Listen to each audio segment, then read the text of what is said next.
Assalamualaikum warahmatullahi wabarakatuh. Alhamdulillahirabbil alamin.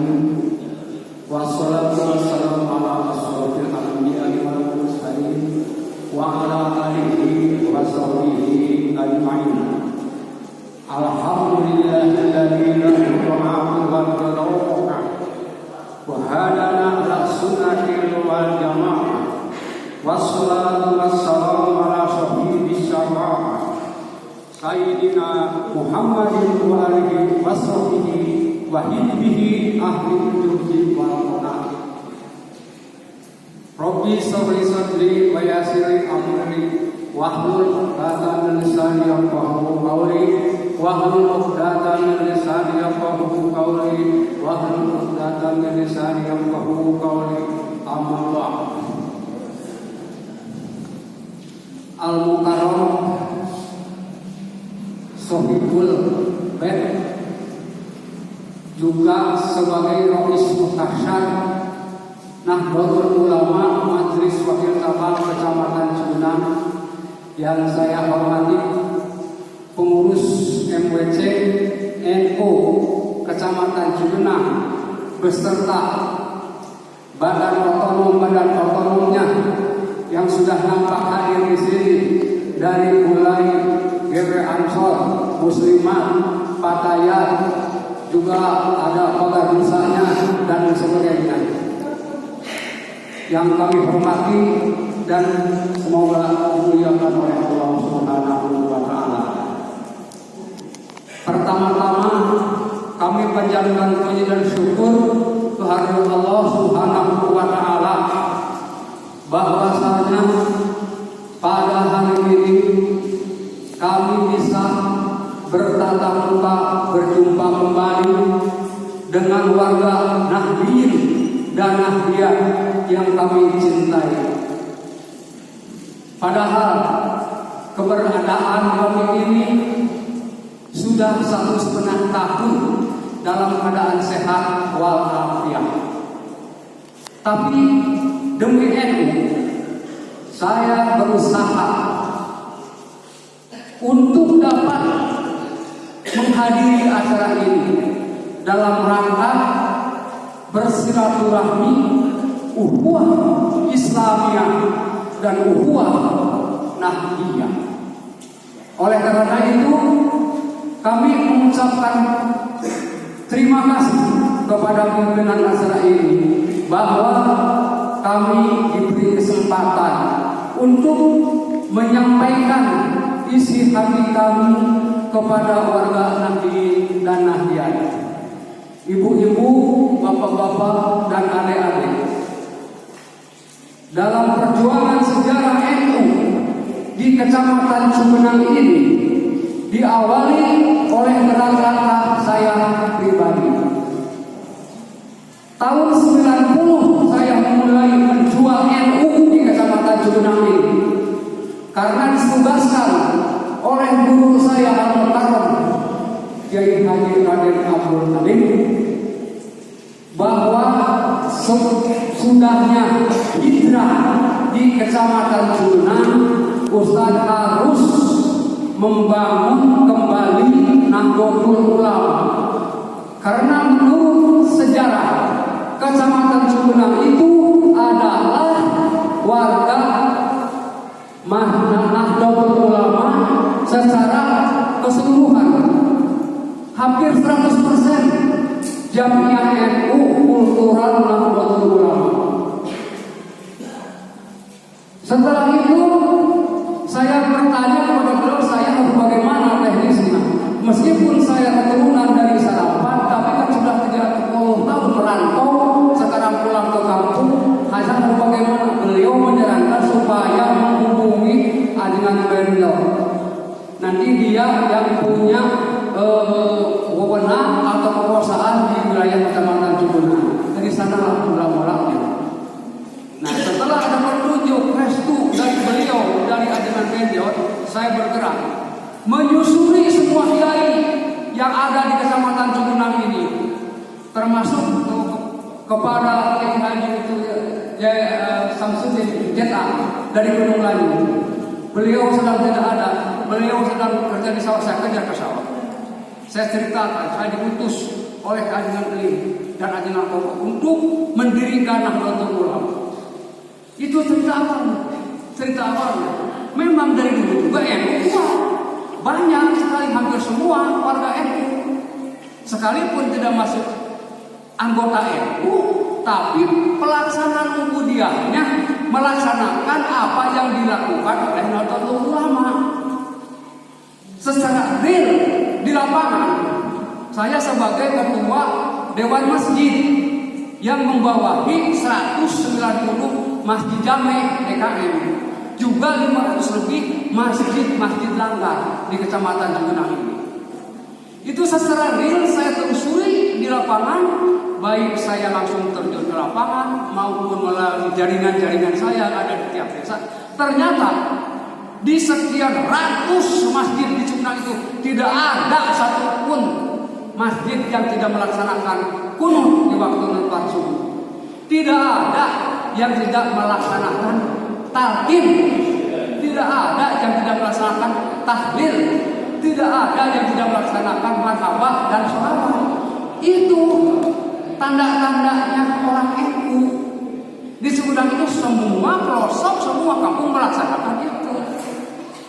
Yang lebih singkatnya supaya adik-adik lebih mudah memahaminya, lebih gampang menyampaikannya kepada umat, baik ibu-ibu atau adik-adik yang sebagai kader-kader Nahdlatul Ulama.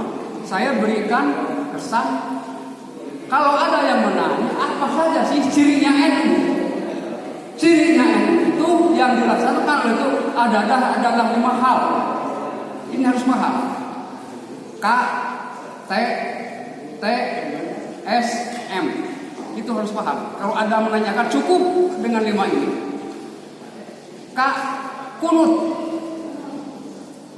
Semua warga NU dari PB sampai ranting sampai anggota melaksanakan kunut.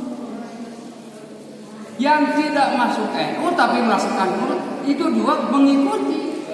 Itu juga sudah dikategorikan jamiah NU karena pelaksanaan ibadahnya yang dilaksanakan oleh NU, yaitu yang disebut ahli sunnah wal jamaah, ajaran syariah Islam yang diajarkan oleh Rasulullah Shallallahu Alaihi Wasallam. Nah sekarang di era akhir zaman ini, siapa yang bertanggung jawab, siapa yang melaksanakan, siapa yang mempertahankan dan mengembangkan ajaran Rasulullah Shallallahu Alaihi Wasallam, yaitu ahli sunnah wal jamaah, yaitu Nahdlatul Ulama. Sesudah para wali yang ke-9 meninggal dunia, yang melanjutkannya para wali yang 9 itu yang sering kita ziarahi ke mahbaroknya, yaitu Nahdlatul Ulama. Sekarang manusia makin banyak, umat Islam masih tumbuh berkembang sangat cepat. Apalagi untuk di Jegunang, mau kemana Anda ini kalau tidak mau bergabung dengan NU? Memang pihak lain sedang giat-giatnya sekarang mendirikan persatuan, membangun wadah, mendirikan ormas-ormas dan lain-lain. Saya khawatir kalau NU tidak gerak cepat mengantisipasi perkembangan ini, saya khawatir yang tadinya keturunan orang NU tapi terjebak masuk di ormas lain yang bertentangan dengan NU. Ini yang saya khawatirkan. Tapi sebaliknya alhamdulillah sampai saat ini NU di Jegunang sudah mulai tumbuh berkembang. Bukan saja NU-nya, badan otonomnya juga sudah mulai menggeliat. Ini sudah nampak dengan kasat mata.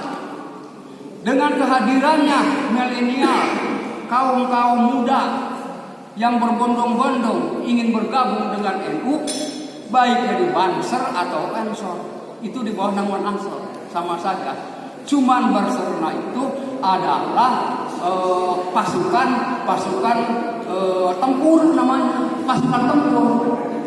Apa bila mana? Ini Banser tugasnya bukan hanya melindungi, menjaga warga NU saja, Banser itu bila mana negara NKRI ini dalam keadaan genting, maka Banser akan tampil ke muka, siap di garis depan, tinggal mengasih senjata, bergabung dengan TNI Polri. Itu Banser. Ada di Pagar Nusa. Ini di Cianjur belum berkembang. Pagar Nusa itu ya kalau itu sudah tertata pengurusnya, tapi pelaksanaan secara real belum ada. Karena apa? Kegiatan Pagar Nusa itu prioritasnya di kota-kota besar. Jakarta, Makassar, Surabaya, Medan, Bandung. Kenapa? Di kota-kota besar itu sudah bermunculan organisasi preman dari berbagai suku, dari Papua, di Flores, dari Ambon, dari Madura, bermacam-macam menyusun organisasi, menyusun kekuatan. Nah, tugasnya Pagar Nusa adalah untuk mengimbangi preman-preman yang menguasai kota-kota ini. Kalau NU tidak segera bergerak, membentuk Pagar Nusa menjadi badan otonom, ini khawatir negara ini akan dikuasai oleh preman-preman itu. Alhamdulillah, Pagar Nusa sekarang sudah fair. Dan bila mana ada event-event kegiatan NU, baik di pusat, muktamar atau dan sebagainya, Pagar Nusa adalah berkewajiban mengamankan, mengawal pimpinan-pimpinan NU ada di ring 1. Pagar Nusa itu. Ya kalau ini Polri yang mengamankan, bertugas bukan polisi, bukan TNI, tapi Pagar Nusa di ring 1 paling dekat, berdekatan dengan orang-orang penting Nahdlatul Ulama. Adapun Banser di ring 2 di luar ruangan masjid ini, mungkin jalan di sana dan sama. Adapun TNI Polri di ring 3 adanya permasalahan daerah ini, menyekat jalan-jalan yang mengamankan, yang menuju itu sekarang garis besarnya. Tapi sekarang ini ya untuk sebenarnya Ansor semoga cepat bangkit, semoga cepat menyusun kekuatan, karena Ansor itu sangat dibutuhkan oleh NU. Karena awal pengkaderan NU itu semua juga melalui gerakan pemuda Ansor. Yang elit-elit di PB, di PW, di PT, dimanapun, senior-senior, petinggi-petinggi, pasti ketika usia mudanya melalui Ansor dulu, setelah berjenjang sampai menjadi orang-orang populer, sampai menjadi tokoh-tokoh nasional, sampai menjadi tokoh-tokoh yang berbobot dan sendiri. Itu awalnya dari Ansor. Jadi Ansor itu harus benar-benar percaya diri, harus benar-benar Ansor itu merasa bertanggung jawab untuk menyelamatkan umat. Nahdien wabil khusus umumnya warga negara Republik Indonesia ini. Ansor itu harus menjadi rem perekat untuk merajut persatuan di NKRI ini. Walaupun di negara kita ini bermacam-macam, banyak perbedaan di antaranya beda agamanya, beda sukunya, beda bangsanya, dan lain-lain perbedaan aliran dan sebagainya. Nah, dimohon Ansor ke depan itu harus menjadi lem perekat mempersatukan mereka. Jangan sampai ada gesekan-gesekan, apalagi sesama umat Islam terjadi gesekan-gesekan yang tidak menguntungkan, bahkan merugikan umat Islam, merugikan bangsa, merugikan negara. Untuk selanjutnya, adik-adik yang saya hormati, saya merasa bangga dan saya mengucapkan welcome, selamat datang. Anda telah rela dengan ikhlas bergabung dengan Jam'iyah Nahdlatul Ulama, adalah organisasi terbesar di dunia ini, bukan di Indonesia, terbesar di negara manapun, sekalipun Amerika dan Rusia, kekuatan dunia merasa takut oleh Indonesia karena ada NU-nya. Kalau Indonesia tidak ada NU, bukan Indonesia, dulu juga sudah hancur. Karena saling berebut, ingin merebut negara ini diperebutkan. Dengan adanya ini menjadi barokah, terbentuklah menjadi negara kesatuan Republik Indonesia. Indonesia. Ansor berkewajiban untuk melestarikan, untuk menjaga nama baik persatuan-persatuan di NKRI. Ya kan? Paham barangkali ya? Ansor itu dikatakan berat, dikatakan ringan ya ringan. Ringan bagi Ansor ataupun badan otonom apa untuk bergerak mengembangkan NU di Kecamatan Subrang ini, saya jamin tidak akan ada kesulitan. Tidak ada kesulitan, tinggal ada kemauan Anda. Mau mengembangkan NU di desa mana? Oke. Mau mengembangkan badan otonom lain, silakan dimanapun. Kalau ada kesulitan di wilayah Subrang ini, hubungi saya. Saya jamin tidak akan ada. Karena saya berpegang kepada riwayat sejarah Subrang ini dari pendiri-pendiri NU terdahulu. Semua wilayah rumah 9 desa Subrang. 9 desa ini hampir semua keluarga Nahdlatul Ulama. Tapi yang namanya perjuangan Nahdlatul Ulama tidak lepas namanya perjuangan itu. Dari rintangan, halangan, tantangan, kendala sampai ancaman. Ketika negara kita ini dipimpin oleh Orde Baru, di sanalah NU mau dihabisi, mau diporak-porandakan, dikoyo-koyo, diobok-obok, sehingga warga NU waktu ini tidak boleh mencalonkan kepala desa. PNS yang kerja di pemerintahan harus keluar dari NU. Tidak mau keluar dari NU dipecat. Seperti itulah halangan-halangan rintangannya. Tapi yang namanya NU dari sejak lahir NU tahun 1926 sudah 94 tahun sampai sekarang. Semua halangan, rintangan, kendala dan ancaman sudah dilalui. NU tetap tegak, tetap bangkit, tetap berkembang. NU. Karena apa? Karena NU itu kalau dimisalkan macam karet. Karet kalau ditekan bukannya lembek tapi semakin keras. Jadi bagaimana kesadisannya, kekejamannya, tekanan dari Orde Baru. Saya pelaku sejarah, bukan kata orang. Saya pelaku kampanye Nahdlatul Ulama di tahun 1971. NU waktu itu jadi partai politik. Peserta pemilu 9 partai politik dan 1 golongan karya. Saya habis-habisan dengan kawan-kawan Ansor waktu itu untuk memenangkan, alhamdulillah.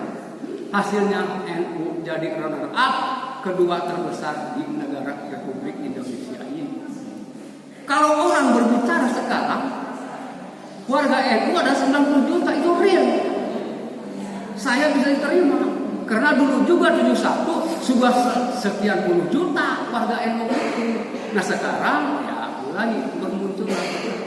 Dulu kan ketika saya bergerak juga ingin membuat ranting di tiap desa, tidak berjalan. Semua ajengan, semua tokoh masyarakat tidak mau karena trauma, kapok, takut dipanggil ke Koramil, takut dipanggil ke Kapolsek karena ada tekanan. Nah sekarang itu sudah ada, sudah sirna, tinggal NU mau bergerak sekarang.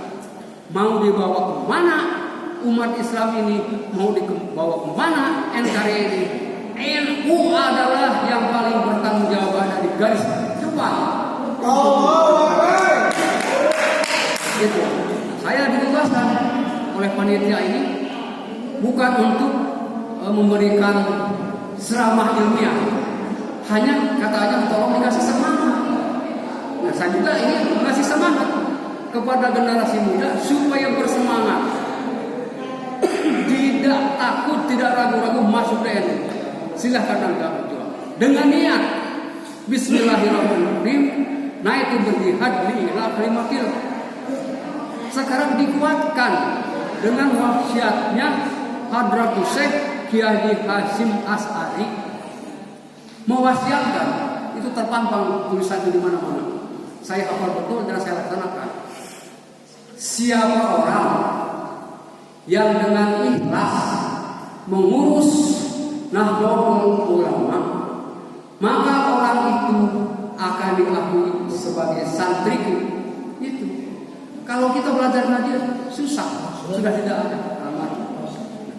Kalau orang sudah menjadi santriku, akan saya doakan husnul khotimah sekeluarga. Itu aja. Itu aja betapa. Apa tidak tertarik Anda dengar kalimat-kalimat Hadratus Syekh Hasyim Asy'ari? Maka saya pegang kalimat itu, saya laksanakan itu, terus saya juga mengevaluasi apa benar kata Pak Kiai seperti ini. Saya telusuri orang-orang NU yang menjadi pengusaha, tadinya pengusaha kecil